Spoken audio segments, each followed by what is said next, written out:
Good morning. இன்றைக்குள்ள பிரேக்ஃபாஸ்ட்டில் என்ன health benefits இருக்குதுன்னு பார்க்கலாமா? நான் அப்லோட் பண்ணுற வீடியோஸ் மோஸ்ட்லி ஏற்கனவே சொன்ன மாதிரி வெயிட் லாஸ் பண்ணுறவங்களுக்கும் டயபெட்டிக்காக இருக்கிறவங்களுக்கும் ரொம்ப யூஸ்ஃபுல்லாக இருக்கும். வீடியோ ஸ்கிப் பண்ணாமல் கடைசி வரைக்கும் பாருங்கள். நீங்கள் சப்ஸ்கிரைப் பண்ணிவிட்டு பார்க்கும்போது நான் அடுத்தடுத்து போடுற வீடியோஸ் உங்களுக்கு நோட்டிஃபிகேஷனில் வரும்.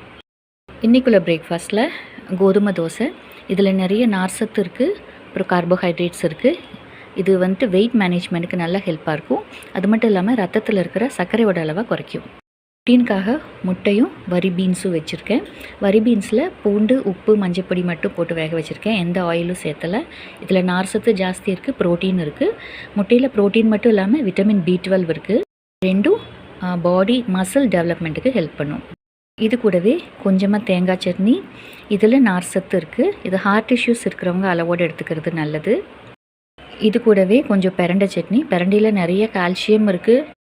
கால்சியம் மட்டும் இல்லாமல் நிறையா vitamin, phosphorus, magnesium, iron, antioxidants எல்லாம் நிறைஞ்சிருக்கு.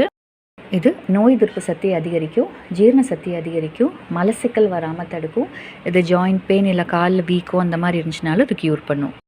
இது கூடவே கொஞ்சம் தக்காளி சட்னி. தக்காளியில் நிறைய மினரல்ஸ் இருக்குது. இது ஹார்ட் ஹெல்த்துக்கும் ஸ்கின் ஹெல்த்துக்கும் ரொம்ப நல்லது. கொஞ்சமாக ஓட்ஸ்லேயும் நிறைய ஃபைபர் இருக்குது. இது வெயிட் மேனேஜ்மெண்ட்டுக்கு உதவும். இது நார்சத்து அதிகமாக இருக்குது. இது ரத்தத்தில் இருக்கிற சர்க்கரையோட அளவை குறைக்கும். இது கூடவே கொஞ்சம் விட்டமின்காக ஆரஞ்சு. நீங்கள் எந்த ஹெல்த் இஷ்யூஸ் இல்லைன்னா நீங்கள் ஆரஞ்சு நிறையாவே எடுத்துக்கலாம், இல்லை ஜூஸ் ஃபார்ம்லேயும் எடுத்துக்கலாம். ஆனால் டயபெட்டிக்காக இருக்கிறனால ஒரு 2-3 பீஸ், எந்த ஃப்ரூட்டாக இருந்தாலும் 2-3 பீஸ் சாப்பிட்றது நல்லது. அதிகம் எடுத்துக்க வேண்டாம். இது நேச்சுரலாகவே ஸ்வீட்டாக இருக்கிறனால அளவோடு எடுத்துக்கிறது நல்லது.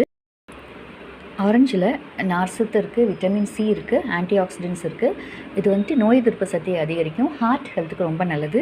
இது கொலஸ்ட்ரால் கம்மி பண்ணும், வெயிட் லாஸ்க்கு ஹெல்ப் பண்ணும், ரத்தத்தில் இருக்கிற சர்க்கரையோட அளவை குறைக்கும். பிரேக்ஃபாஸ்ட் மட்டும் இல்லாமல் லஞ்சோட வீடியோஸ் அப்லோட் பண்ணுறேன். தேங்க்யூ. தேங்க்ஸ் ஃபார் வாட்சிங்.